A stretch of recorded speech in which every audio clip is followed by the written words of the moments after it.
So what's up, guys? The rough drafts for the next chapter of Dragon Ball Super have officially dropped. Courtesy of Herms98, we have our official translations. So let's go ahead and just jump straight into it. And we have a lot to talk about today. Rough drafts for DBS Chapter 89 are here. The chapter is called A Rival Appears. Several days after the events at Butterfly Mountain, Trunks has no luck opening the data he retrieved from Hedo until he tries Bulma's computer, and turns out some rather familiar-looking bio blueprints are on the disk. So, we now have confirmation that the data within the disk that Dr. Hedo is after, it does in fact contain Cell's data. It could contain more, but they're really hammering home that the disk contains Cell's data. So, a lot of fans have suggested that this is a contradiction based on the idea that the Red Ribbon Army already had access to Cell's data prior to coming into contact with Dr. Hedo, and there is two possibilities here. If you look at what's said within context in this scene, first of all, Dr. Hedo doesn't even like the idea of using Dr. Gero's data, which does make it strange that he is concerned with the existence of the data itself and possessing it. But I digress. If you look at actually what's stated here by Magenta, he says, however, his data was too complex for us to recreate him on our own. Now, this is the statement that people use to suggest that the Red Ribbon Army had access to Cell's data prior to picking up Hedo from prison, which is possible because the Red Ribbon Army could have possibly stolen this data from Capsule Corporation before they picked up Hedo on his way out of prison. But it could also be the case that Dr. Hedo did have the data and that it was just too complex for them to recreate it on their own. So within context, this could suggest a few things, but that doesn't necessarily mean that this is a contradiction.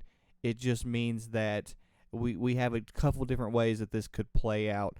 One of which is that the Red Ribbon Army, like I said, stole the data from Capsule Corporation, or Dr. Hedo had the data and the Red Ribbon Army was just not capable of recreating or using the data on their own because it was too complex. So, Trunks takes the data home and slaps it into Bulma's computer to try and figure out what's going on.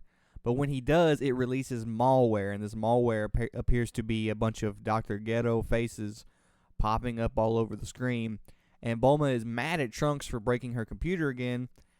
He apparently inherits his father's talents for destroying things, which I thought was pretty funny, but not much of her genius, which Toyotaro did suggest. If you'll go watch my video previously that I put up, the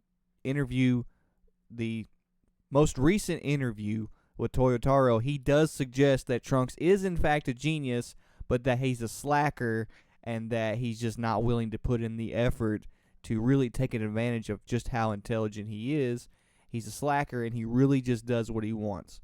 So here it's revealed to us that Brawl is actually even more a genius than her mother, which is very interesting because Brawl actually fixes the PC within seconds, and despite the fact that Bulma was upset that it was broken.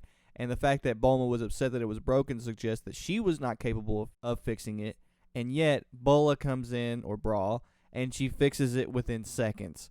So this is a pretty cool revelation in terms of the character of Brawl. I really like the idea that she is possibly even more intelligent than Dr. Hedo. I really like that idea. So this is a pretty cool development. One of the most cool developments in terms of the rough drafts themselves. So Bulma has a request for Trunks to get Mai to school, and the reason she wants Mai to go to school is because she is in fact the same age as Trunks, but she works for Capsule Corporation. So Bulma doesn't want people to think that she is essentially using child labor. So that's essentially what this is all about. She is sending Mai to school to prevent rumors from coming about, suggesting that they are using Mai as sort of a slave to do their bidding. So I think that's pretty funny. Now, this is obviously going to create a new dynamic for Trunks within his high school, and we see that firsthand here because when Mai introduces herself to the class, The people are impressed by how grown up she seems, plus how she attends the school while also working for Capsule Corporation while also living there. So Trunks' classmates ask Mai if she has a boyfriend, and Trunks angrily says there's no way that she does. So here is the full draft summary, courtesy of DBS Hype on Twitter. Thank you so much. So here we go. Dragon Ball Super Chapter 89 draft summary. A title, a rival appears. Now, I haven't got to this new rival yet, but this new rival is very interesting. If you see the title of my video, you'll see this is a very interesting development here. So a few days after the incident on Butterfly Mountain, Trunks is trying to access something on his computer but can't get through the security system. He says he might be able to see it through his mom's computer, and he manages to access it, but after opening it, he sees Cell's initial data. Soon afterwards, several of Dr. Geto's faces appear on the screen, and he realizes it's a virus. He tries to remove the CD to prevent the data from being lost, but Bulma comes into the room and asks him what he's doing on her computer. They think it's broken. Bulma approaches it and manages to fix it in seconds. It is then revealed that Mai is right there with them. Bulma asks Trunks to go with her to school. Bulma thought that Mai not going to school, despite her childish appearance, would attract suspicion, so she enrolled her in the same school as Trunks. She introduces herself to the class, and everyone says that she's very mature and beautiful. She sits in the chair next to Trunks, and the students start to ask her several questions, like about the fact that she lives in Capsule Corporation. Scale asks if she has a boyfriend, and Trunks intervenes, saying that she does not. So yeah, Trunks is he's teenage boy jealousy here. So soon after, a new transfer student is introduced named Beta. Ruler says that he is hot, and the teacher tells him to sit next to her after class. The boys are playing basketball, and one of them comments that Trunks is better than usual. He replies that he's playing more seriously today, and he looks at the crowd and sees Mai. So this is essentially revealing to us that Trunks is going to use Mai as a motivator.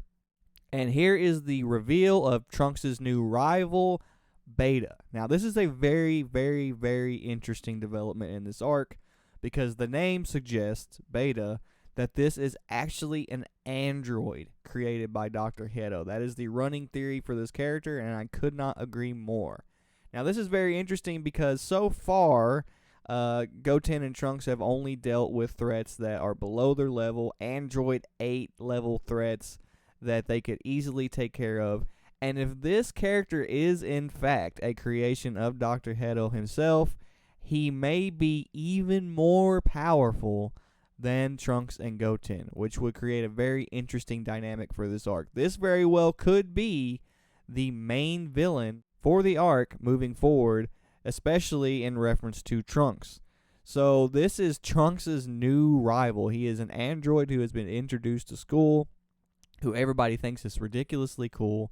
And to me, this is a great new addition to the arc. This is exactly what we needed. We needed some form of a threat that can actually pose a challenge towards Trunks and Goten / Saiyaman X1 and 2. And that seems to be exactly what's going on here. So that actually gets me a lot more hype for this arc than I already was. I like the idea of there being this secret, android student that's attending the school and causing Trunks to feel insecure and step up his game. I really like the concept of this going forward. My interest is piqued. I want to know exactly how Goten and Trunks are going to react to Beta. I want to know exactly how strong he is. I want to know if he's going to have some sort of other persona to face Saiyaman X1 and X2. This could create a very interesting dynamic within this arc in terms of, superhero style writing, this high school era that Toyotaro and Toriyama have chose to play on. This could create some very interesting developments within the arc. And a lot of people have suggested that, Bola being introduced as a genius is the hype of these drafts. To me, this character is, in fact, the hype of the drafts for me. I like the character's design. I like the idea that he could be a supervillain. I like the idea that he is an android created by Dr. Hedo to, spy on Trunks and Goten. And that seems to be the case. That is not confirmed here, but that does seem to be the case. So I'm very interested to see what they do with this going forward. It reminds me a lot of, it's almost like a reverse of what Gohan experienced when he was in high school, because Gohan was the top dog because he had superpowers. Everybody found him fascinating, And, he was naturally popular as a result of that because he was constantly having to try and hide his superpowers. And he was just an interesting character amongst the school. Now, here, you've got two other characters who also have superpowers who are better at hiding them. And then you've got this android character who is probably going to end up making Trunks and Goten look less special. I would probably think that he's more than likely going to participate in some of the school activities that Trunks and Goten excel at, and he's going to excel at them as well. And so not only is this character going to be a rival for Trunks and Goten within school, he may also be a combatant, a rival for them outside of school. So this is very interesting to me. I dig his design. I dig the concept. This could turn out to be something really cool. But anyway, I think that's all I have for you today. Don't forget to like, comment, and subscribe. I really appreciate it. Don't forget to also check out my previous videos. I did a video recently about Toyotaro commenting on this arc specifically. He dropped some really cool information, so don't forget to check that out. Also, my last video, The Genius of Goku Jr., that I dropped previously, I'm also very proud of it, so don't forget to go check that out too. But that is all I have for today. Again, don't forget to like, comment, subscribe, and I will see you guys in the next video. Peace.